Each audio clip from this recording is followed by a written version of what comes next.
Welcome back to a speed painting commentary video. I think I like that title a little bit better. I might stick with that. We'll see. Comment below if you like it. But anyway, here we are with a new painting, and right away you can see that the the structure itself wasn't right where I wanted it. So instead of putting more pieces in and seeing if I could flesh things out, I decided to instantly just like move everything up. Um, One thing that I find happens a lot with new people to art, or like myself when I was first getting into oil painting, getting into acrylic painting. Anytime I switch a medium, it seems to happen to me again. I think the line that I make, the mark that I make is a permanent mark. And under like 90% of the time, like your marks aren't actually permanent. Even if you have a pen or something like that, you can always change things. There's ways to like sand paper away if you have ink and things like that. So never feel like the the mark you put down is the mark that needs to stay there. Sometimes you get really lucky and your underpainting mark or your first few layers are going to be the mark that you keep till the end of the painting, and that's great, and you can definitely do that a lot.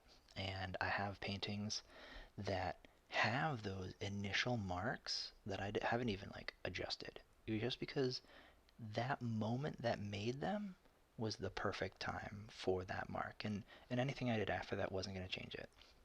So the same thing goes for you, and anytime that you are working on a new piece.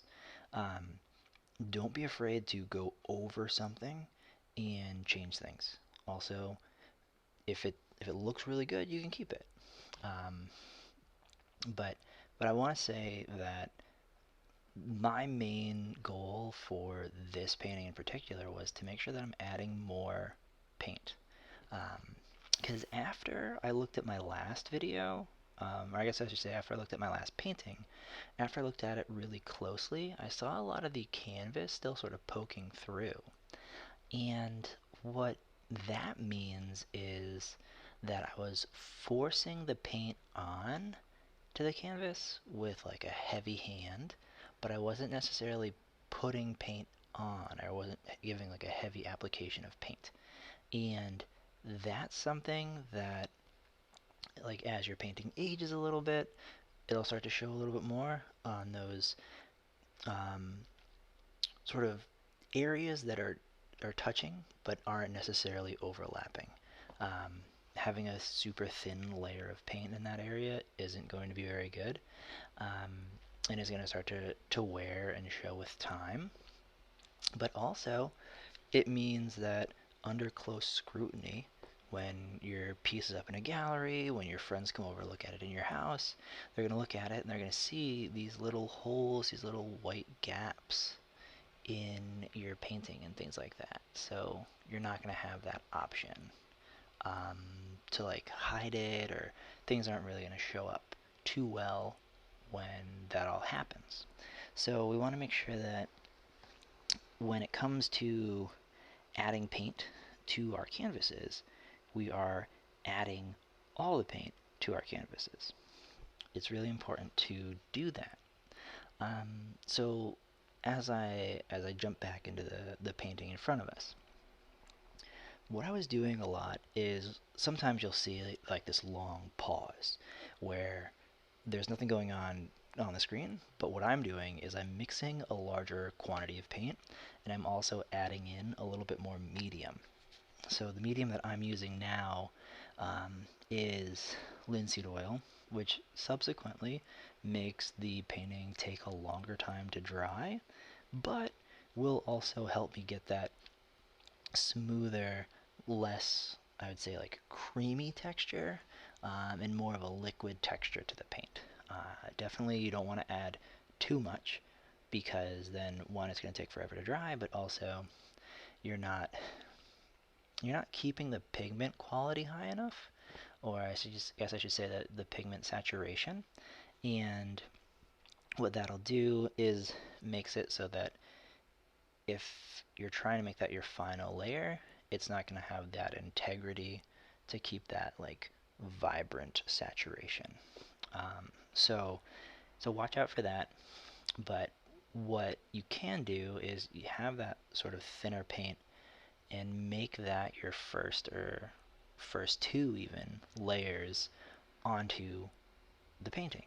And that'll help you get all the canvas covered. And you don't have to worry about any sort of like splotching or speckling through. And then after that, you also get to utilize smoother brush marks, and you can really capitalize on making those confident marks in your painting.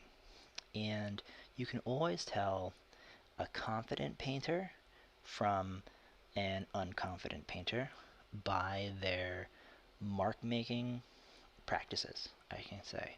Um, when I was in college, my buddies and I, what we did and worked on, and just classmates I had, and when as I was going through college and seeing freshman, sophomore come into the painting classes or the drawing studio to work on pieces, is everybody was taking their brush and going over the same spot repeatedly and smoothing everything together and making things really smooth looking, really doll like, but people aren't like that.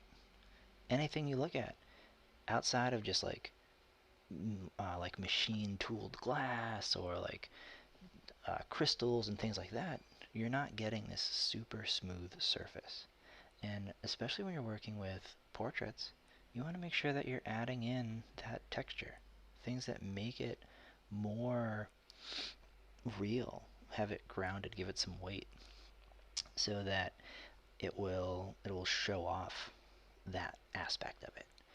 And going over the same spot repeatedly, or doing a technique called dry brushing, which is a completely valid technique, um, but you have to use it in the right manner. So dry brushing, I'll just do a quick disclaimer of what that is. You have two pieces of color on your canvas, and they're sort of like butting up against each other, but there's this rigid line between them because it's one color next to another, or one color on top of another. So you take a dry brush and make sure that it's fully dry, not just it's like a rigid old brush or anything like that. And you brush over that transition, and it takes it from two solid sections and smooths those colors together to give you a nice medium transition. And this is really important in a lot of different things. So like sometimes if you're getting a different change in the face, or if you have like glassware and ceramics and things like that, you want to have that gradual change from the spotlighted side to the shadowed side. That's a really good technique for that.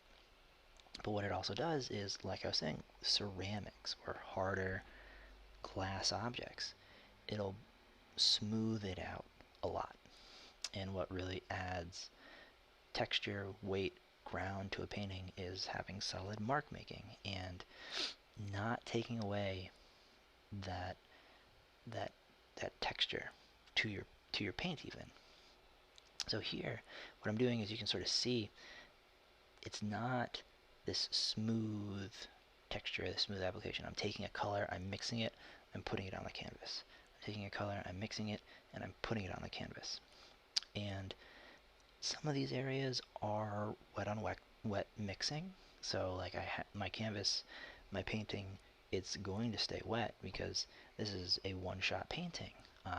But what that does is if you take paint from your canvas, or I should say take paint from your palette, and smudge your brush in to the canvas, it's going to mix with that paint that's already there. However, if you take your brush, get a big glob of paint on it from your palette, and put that mark and put that paint onto your canvas, then it's going to stay that truer color that you had originally from your palette, that you mixed, that you were like, this is the right color. You take that and you put that onto your canvas. So as I'm going through, we'll jump back into the painting. Some things that I sort of noticed here. One, the painting's almost done, but I totally forgot to add texture to the hair. Um, but that's like kind of fine. I added a little bit too much texture in the beard a little bit, and then I sort of like go over and I smooth it out. Um, and adding different textures into the hair and the face and things like that. Um, but here we are with the finished final technique. Hindsight, I think the eye is too small. Could have made everything a little bit different. But if you like this video, if you want to see more or just learn more tips and tricks, keep watching, subscribe so you can get more, like, comment, let me know what you want to see, and then in the future I'll be able to give you what you need to have help with instead of just me saying things that I think are really useful. Alright, catch you guys in the next one. Bye.